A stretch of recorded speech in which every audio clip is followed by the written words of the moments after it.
Monitory pięknie tanieją i te obniżki na szczęście nie ominęły rynku monitorów ultra szerokich. Dzisiejszy 34-calowy monitor o rozdzielczości 3440 na 1440 pikseli i odświeżaniu 200 Hz na panelu VA kosztuje na dzień, kiedy to nagrywam, okolice 1000 zł. Tak tanio nie było jeszcze nigdy. Dodatkowo ten monitor jest naprawdę ciekawy, bo jest to następca jednego z najlepszych ultraszerokich monitorów, które miałem okazję przetestować ledwo 9 miesięcy temu. I pomimo tego, że tego poprzednika przetestowałem mniej niż rok temu, to tamtego monitora już po prostu nie ma, a to jest właśnie jego następca. Bo tak wygląda ten rynek monitorów. Czasami te monitory na rynku dosłownie są pół roku i znikają. Więc przyjrzyjmy się dokładniej, co tutaj tak naprawdę dostajemy i pod jakim względem ten monitor od poprzednika jest lepszy, a co ciekawe, pod jakim względem może on być trochę gorszy. Tradycyjnie zaczynamy od podstawy i od samych portów. Jeśli chodzi o podstawę, to ona jest dobra, pozwala nam na praktycznie wszystko, nie licząc funkcji pivota. Zaś jeśli chodzi o porty, to dostajemy tutaj bardzo standardowy zestaw, ale co bardzo ważne, jest to monitor 8-bitowy. Po podłączeniu przez DisplayPort na natywnych 200 Hz działa w tych 8 bitach właśnie. Przejdźmy do panelu, bo to tutaj zobaczymy najciekawsze rzeczy i zaczynamy od ustawień fabrycznych. Kiedy popatrzymy sobie na rozkład spektralny światła, to bardzo ładnie zauważymy, że mamy tutaj do czynienia z monitorem na podświetleniu PFS, a to będzie oznaczać, że dostaniemy tutaj nasycone odcienie czerwonego i prawdopodobnie również zielonego. Więc jak jest w rzeczywistości? No właśnie tak, jak się spodziewaliśmy. Ten monitor fabrycznie znacząco wychodzi ponad standard sRGB, który to jest wykorzystywany do treści SDR-owych i jest w stanie pokryć okolice 94% standardu DCI-P3, co oznacza właśnie to, i bardzo ładnie to widzimy również na teście saturacji, że zwłaszcza odcienie zielone i czerwone są znacznie bardziej nasycone niż teoretycznie referencyjnie powinny być. Jednak ja zawsze powtarzam, że to jest wasz monitor i tego rodzaju przekłamanie barw i takie bardzo mocne przesycenie wręcz tych kolorów względem wartości referencyjnych to jest coś, co wielu osobom po prostu jak najbardziej może się podobać. Na szczęście możemy w tym monitorze uzyskać dobry tryb sRGB dla osób, które chciałyby mieć jak najmniej przekłamane barwy, ale do tego przejdziemy za chwilę. Wróćmy do ustawień fabrycznych. Zacznijmy od temperatury barwowej, która jednak idzie trochę bardziej w stronę niebieskiego.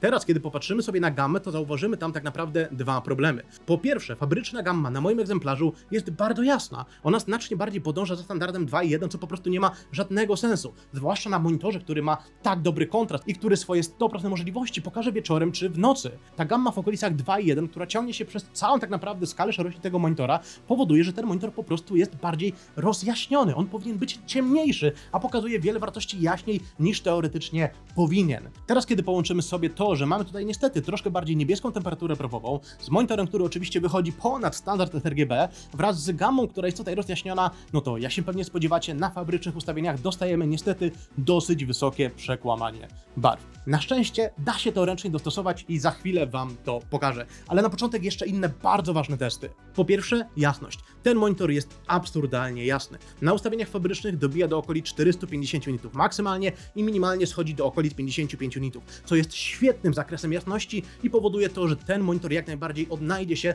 nawet w bardzo jasnym pomieszczeniu. Jeśli macie jakieś przeszklone pomieszczenie albo ogromne okno czy drzwi balkonowe i lubicie po prostu przebywać w jasnym pomieszczeniu, to te 450 nitów w sprzęcie za taką cenę jest wartością po prostu astronomiczną. Chociaż tutaj muszę podkreślić, że poprzednik był w stanie dobić nawet do 500 nitów, ale jak za chwilę zobaczycie, ten monitor potrafi uzyskać nawet jeszcze wyższą jasność. Następna rzecz to kontrast. I tutaj ciekawostka, bo okazuje się, że kontrast na tym sprzęcie jest zauważalnie lepszy od poprzednika. Już poprzednik miał kontrast w okolicach 3000 do 1, co jest całkowitym standardem dla paneli VA, a tutaj kontrast wynosi okolice 4000 do 1, co powiedziałbym, że staje się takim nowym standardem na tych najnowszych panelach VA. Tak więc jest to zdecydowanie krok do przodu i pod względem czerni jest to monitor, który zdecydowanie jestem w stanie pochwalić.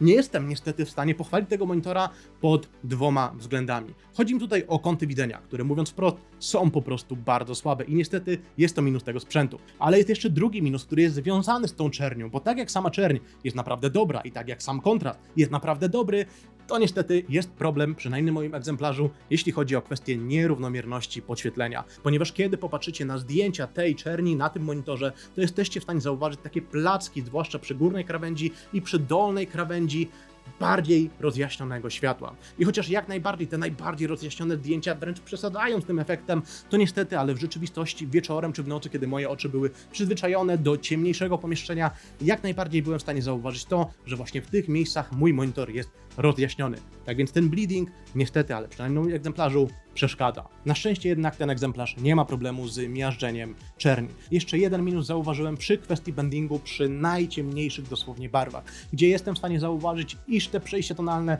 niestety nie są takie idealne i te najciemniejsze barwy czy najciemniejsze szarości jednak mogą skakać troszkę bardziej schodkowo, tak więc jest to coś, na co warto zwrócić uwagę. Ale czy jesteśmy w stanie jakoś te kolory i tę gammę na tym monitorze ulepszyć? Czy możemy uzyskać mniejsze przekłamanie i znacznie lepszą gammę, zmieniając jakieś ustawienia na tym sprzęcie? Okazuje się, że jak najbardziej tak, jest to naprawdę banalne. Pierwszą rzeczą, którą od razu polecam Wam w tym monitorze zrobić, to zmienić gammę. Fabrycznie ten monitor jest na gammie, która nazywa się po prostu Gamma 3. I ta gamma jest po prostu za jasna, ona wygląda naprawdę źle na monitorze z tak dobrym kontrastem. Więc w przypadku tego monitora polecam od razu zmienić gammę 3 na gammę 4. Ona jest ciemniejsza, ona jest znacznie lepsza. Znacznie bliżej jest jej do standardu 2.2 i po prostu to od razu powoduje, że cały monitor wygląda znacznie lepiej niż fabrycznie, gdzie jest po prostu troszeczkę bardziej wyblakły. Ta zmiana gammy bardzo dużo tutaj poprawia. Następna rzecz to temperatura barwowa. Fabrycznie ten monitor szedł troszeczkę bardziej w stronę niebieskiego i w tym kierunku też wypychał inne kolory. One były zimniejsze niż teoretycznie powinny być. A okazuje się, że w tym monitorze mamy temperaturę barwową, która po prostu nazywa się temperaturą użytkownika i gdy ją po prostu włączycie, to okaże się, że ona jest niemalże perfekcyjna. Niemalże, bo na moim egzemplarzu jedyne co zrobiłem po włączeniu tej temperatury barwowej, to odjąłem jeden punkt niebieskiego, nic więcej. I trafiliśmy wręcz perfekcyjnie, idealnie w punkt D65. Dlaczego ten monitor nie wykorzystuje tego świetnego ustawienia? Bo widać, że ktoś po prostu nad tym usiadł i to jak najlepiej tutaj dostosował. Więc polecam to zrobić. Kiedy zmienimy te dwie rzeczy, czyli gammę oraz temperaturę barwową, to okazuje się, że przekłamanie tego monitora jest znacznie mniejsze niż było fabrycznie. Te kolory są cieplejsze, są przyjemniejsze. A kiedy popatrzymy sobie na gammę, to nie dość, że ona znacznie lepiej podąża za standardem 2.2 i powoduje to, że ten obraz nie jest już aż tak bardzo wyblakły jak wcześniej, to dodatkowo dzięki zmianie tej temperatury barwowej mamy tak naprawdę wręcz świetne oddanie skali szarości i widzimy, jak dobra i neutralna ta nowa temperatura barwowa tutaj jest. I są jeszcze dwie rzeczy, które nam się zmieniają na tych ustawieniach polecanych. Więc nie dość, że mamy znacznie lepszą temperaturę barwową, znacznie lepszą gammę, to co ciekawe, na ustawieniach polecanych mamy również wyższą jasność maksymalną, ponieważ monitor jest w stanie dobić do okolic 480 nitów, a dodatkowo na tych ustawieniach, dzięki temu, że zwiększa się jasność bieli, a czerń pozostaje taka sama, to mamy również nawet trochę lepszy kontrast, bo wynosi on okolice 4250 do 1 zamiast okolic 4000 do 1. Tak więc sami teraz widzicie, o ile lepsze są te ustawienia polecane względem tych fabrycznych ustawień, których ja po prostu nie rozumiem. Tak więc jeśli jesteście osobami, które jednocześnie uwielbiają jak najbardziej przesycone i przekłamane kolory, ale chcecie, żeby ta gamma i żeby temperatura barwowa była możliwie jak najbardziej neutralna i poprawna, to są właśnie ustawienia polecane dla Was. Ale co jeśli chcielibyście na tym monitorze jakoś więcej pobawić się z grafiką i chcielibyście, żeby ten monitor miał możliwie jak najmniejsze przekłamanie?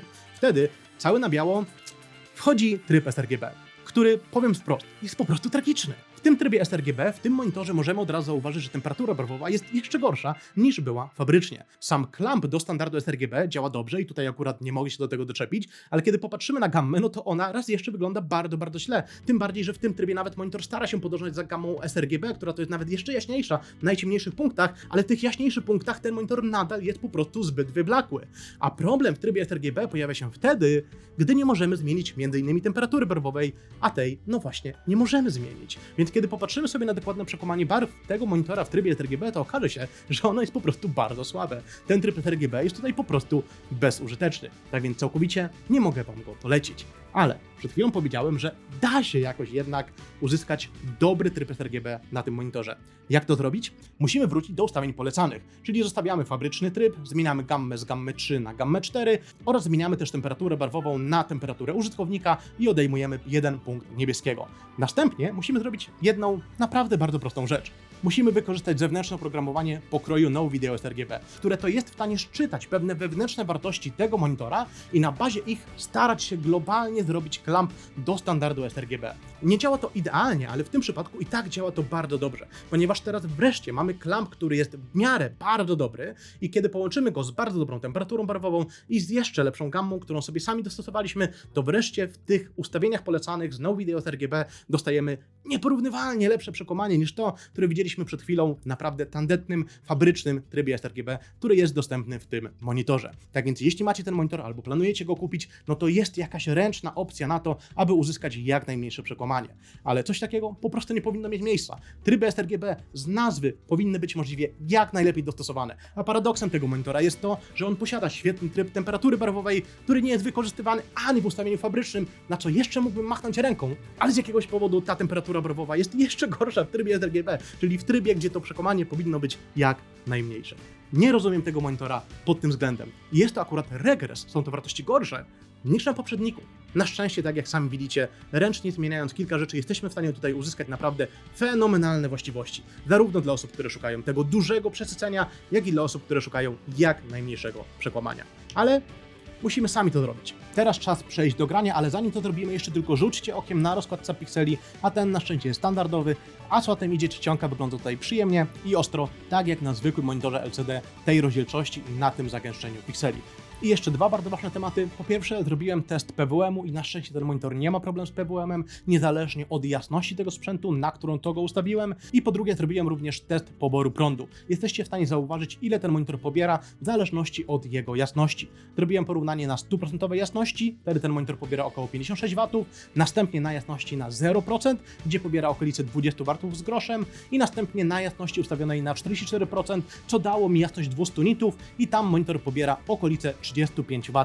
Tak więc są to wartości bardzo dobre i mówiąc wprost, ostatnio ogólnie monitory to są urządzenia bardzo energooszczędne. I muszę poruszyć jeszcze jeden temat, ponieważ tego rodzaju recenzje często trafiają do osób, które po raz pierwszy widzą jakąś porządniejszą recenzję monitora, więc pamiętajcie proszę, że to jest monitor o proporcjach 21:9, czyli monitor ultra szeroki, a większość treści przykładowo na YouTubie to są treści o proporcjach 16:9, dlatego też tego rodzaju treści będą miały czarne paski po bokach. Jeśli chodzi o granie, to znalezienie gry, która nie wspiera ultra szerokich proporcji, jest teraz naprawdę wyczynem. Jednak jak najbardziej takie gry się zdarzają, zwłaszcza jeśli chodzi o gry na jakimś mniejszym budżecie i przykładowo chociażby ostatni świetny polski Myśli Detektyw nie wspiera tych proporcji ze względu na ręcznie rysowane animacje naszego bohatera i tam akurat na takim monitorze będziecie grali z czarnymi paskami po bokach.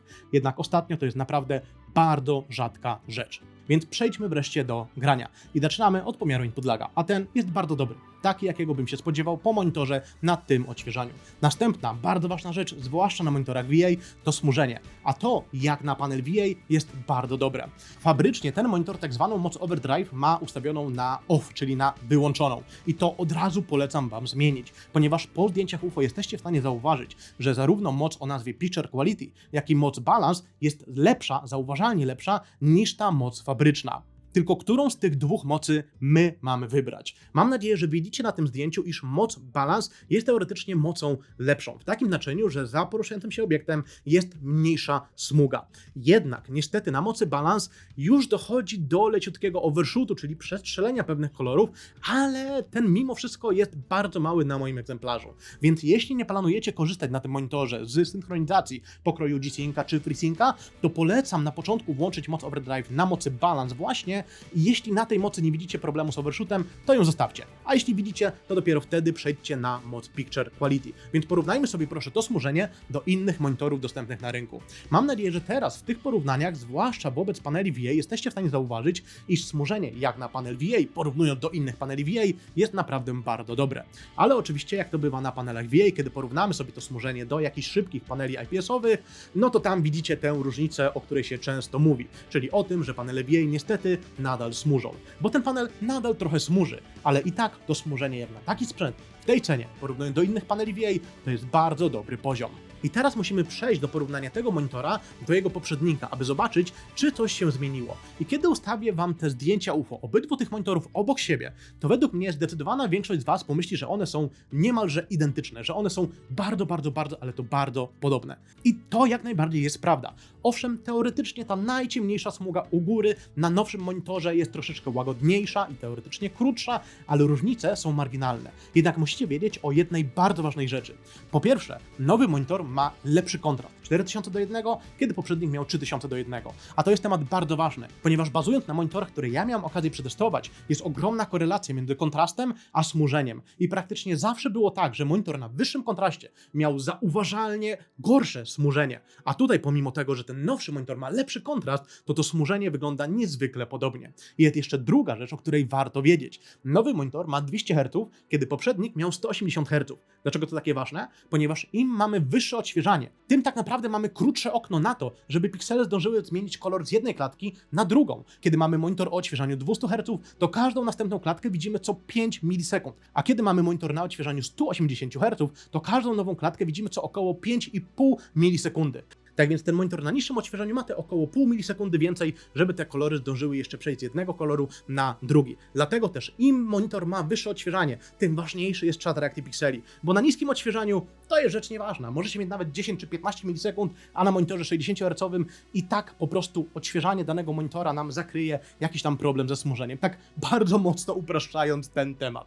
Dążę do tego, aby wam wytłumaczyć, że chociaż na zdjęciach obydwa te monitory wyglądają bardzo podobnie, to w rzeczywistości ten monitor nowszy jest de facto lepszy, bo ma wyższy kontrast i wyższe odświeżanie, więc ma, można powiedzieć, trudniejsze warunki do tego, żeby uzyskać lepsze smużenie. A mimo tego to zrobił, bo kiedy popatrzymy sobie na dokładne wartości tego smużenia, to jak na panel VA, zwłaszcza ta moc balance, wygląda bardzo, ale to bardzo dobrze. Tak więc, żeby to było jasne, jeśli szukacie jak najczystszego obrazu podczas ruchu, jak największej ostrości, nadal będę wam polecał panele IPS-owe. Ale jeśli jesteście osobami, które szukają tego wyższego kontrastu, lepszej czerni, bo wiecie, że często korzystacie z monitora wieczorem czy w nocy, jest to dla was bardzo ważny aspekt, no to wtedy szukacie panelu VA, który ma możliwie jak najlepszy kontrast, a jednocześnie jak najlepsze smużenie. I ten monitor zdecydowanie coś takiego właśnie oferuje. Bo jest jeszcze jeden temat, o którym musicie wiedzieć. Poprzednik był droższy. Kosztował on ponad 1200 zł wtedy, kiedy ja go jeszcze testowałem.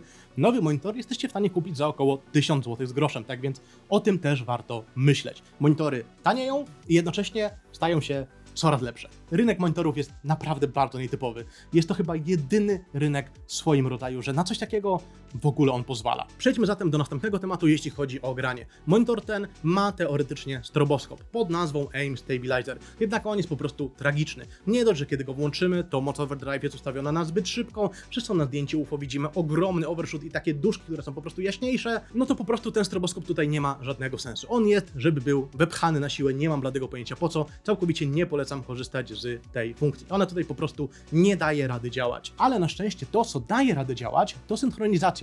Ja mam akurat kartę od Nvidia, więc testuję tutaj G-Synca i okazało się, że migotanie na tym monitorze jest bardzo małe, jest dla mnie osobiście bardzo akceptowalne. Kiedy sam testowałem ten monitor, tego G-Synca miałem włączonego ciągle. Na testach jesteście w stanie zauważyć, że w teście Pendulum, gdzie bardzo dynamicznie zmieniamy klatki od 60 do tych 200, to tam na tych najmniejszych klatkach widoczne jest jakieś migotanie. Ale kiedy sobie te klatki bardziej zablokujemy na statycznych wartościach, wygląda to obłędnie. Tak samo wygląda to też realnie w Cyberpunku, gdzie to migotanie na kamerze jest w ogóle niewidoczne. Tak więc bardzo się cieszę, ponieważ w ostatnim czasie coraz więcej testuję paneli VA, gdzie to migotanie jest znacznie mniejsze niż to, co widziałem jeszcze rok, 2 albo 3 lata temu. To zdecydowanie na plus. Na pewno nie na plus jest tutaj kwestia podłączenia tego monitora do konsoli, ponieważ musicie pamiętać, że konsole nie wspierają ultra szerokich proporcji. Więc chociaż ten monitor na początku włączył się teoretycznie na całym ekranie, to w rzeczywistości ten ekran jest dosłownie rozszerzony i wygląda po prostu źle. Dopiero kiedy w menu tego monitora powiemy mu, że hej, słuchaj, ty nie masz się rozszerzać, tylko masz mi pokazać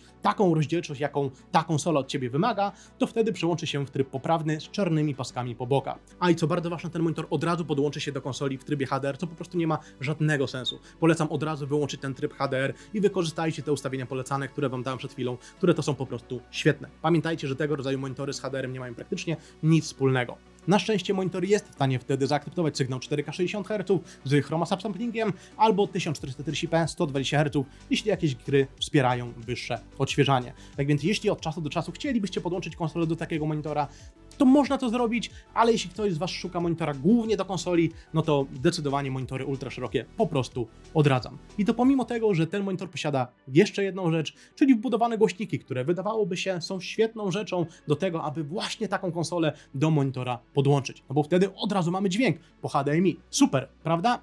No niestety nieprawda, ponieważ te wbudowane głośniki są po prostu tragiczne. Ja zawsze łapię się za głowę, próbując zrozumieć, dlaczego producenci monitorów pakują do swojego sprzętu coś, co brzmi tak źle. Mój telefon brzmi milion razy lepiej niż to, co wydobywa się z tego monitora. To nie powinno tak wyglądać. Po prostu brakuje tam całkowicie niskich tonów, brzmi to bardzo robotycznie. No ale jak coś, awaryjnie, są tutaj wbudowane głośniki. Tak więc czas na podsumowanie i według mnie to podsumowanie będzie naprawdę bardzo proste, bo ten monitor względem poprzednika nie jest jakąkolwiek rewolucją. To jest po prostu następna wersja, która została niczym innym jak swego rodzaju odświeżeniem. Mamy tutaj zdecydowanie wyższy kontrast i to jest akurat na plus. Mamy odrobinkę wyższe odświeżanie, mamy smużenie, które nadal jest bardzo dobre, zwłaszcza zważając na kwestię tego, że ten kontrast mamy wyższy. Jeśli chodzi o jasność maksymalną, to ona odrobinkę ucierpiała i tak samo ucierpiały też ustawienia fabryczne tego sprzętu, jak i tryb RGB, który jest po prostu znacznie gorszy niż na poprzedniku, ale na szczęście coś tam leciutko grzebiąc w tym monitorze, wykorzystując jakieś ustawienia polecane, jesteśmy w stanie z tego monitora naprawdę bardzo, ale to bardzo dużo wykrzesać. I największym plusem tego sprzętu względem poprzednika jest według mnie po prostu cena. Ten monitor jeszcze staniał. Jest dostępny za okolice 1000 zł, a za około 1000 zł dostać monitor tak duży, 34-calowy, na tej rozdzielczości, na tym odświeżaniu, na tak wysokiej jasności maksymalnej i na tak świetnym kontraście, jednocześnie nadal z bardzo dobrym smużeniem, jak na panel VA, to jest po prostu świetna cena. Więc bardzo się cieszę, że monitory 34-calowe tanieją. A jednocześnie mam szczerą nadzieję, że tego rodzaju monitory, nieważne jak budżetowe one by były, nadal będą po prostu przez producentów dopieszczane. Bo czasami mam uczucie, że monitory tańsze są po prostu przez producentów całkowicie zapominane. Wychodzą one tak naprawdę na rynek w ustawieniach, które są niezwykle dziwne. Tak, jakby producent sam dosłownie sabotował swój sprzęt i dawał wam sprzęt gorszy, niż on naprawdę może być. Ponieważ te ustawienia polecane, które ja wam polecałem w tym monitorze, one tak naprawdę są w tym sprzęcie. Wystarczy je po prostu wybrać, wiedząc, że one tam istnieją. I te ustawienia są nieporównywalnie lepsze od tego, co fabrycznie z tym monitorem dostajemy. Tak więc, jeśli szukacie możliwie jak najtańszego monitora ultra szerokiego tej wielkości rozdzielczości, to jestem w stanie ten monitor bardzo, ale to bardzo polecić. A jednocześnie chcę tutaj poruszać paluszkiem względem producentów, aby zaczęli o ten sprzęt dbać i zaczęli wykorzystywać te ustawienia, które w takich sprzętach ktoś tam jednak dostosował. Bo widać, że ktoś nad tym sprzętem siedział i mamy tutaj naprawdę znacznie lepszą gamę niż fabryczną i znacznie lepszą temperaturę prawową niż fabryczną, a zdecydowano pójść w całkowicie innym kierunku, nawet w trybie sRGB, który to powinien być tym trybem o najmniejszym przekłamaniu. A paradoksalnie na trybie sRGB mamy tutaj wyższe przekłamanie niż na ustawieniach fabrycznych. No, to jest po prostu jakiś absurd. Jednocześnie muszę też powiedzieć, że konkurencja w tym segmencie monitorów jest naprawdę bardzo duża. Kiedy wejdziecie sobie na sklep, to zauważycie, że aktualnie w okolicach 1000-1100 zł jesteście w stanie znaleźć naprawdę bardzo dużo podobnego sprzętu na teoretycznie podobnych właściwościach. Tak więc ja zdecydowanie muszę w tym segmencie przetestować coś jeszcze, aby mieć jakieś lepsze porównanie względem tego, co na tym rynku w ogóle jest. Ale i tak mam nadzieję, że ten odcinek wam się jak najbardziej podobał, więc nie zostało mi nic innego jak życzyć wam miłego dnia, wieczoru, nocy, kiedykolwiek to oglądacie i do zobaczenia w następnym odcinku. Trzymajcie się, cześć, pa.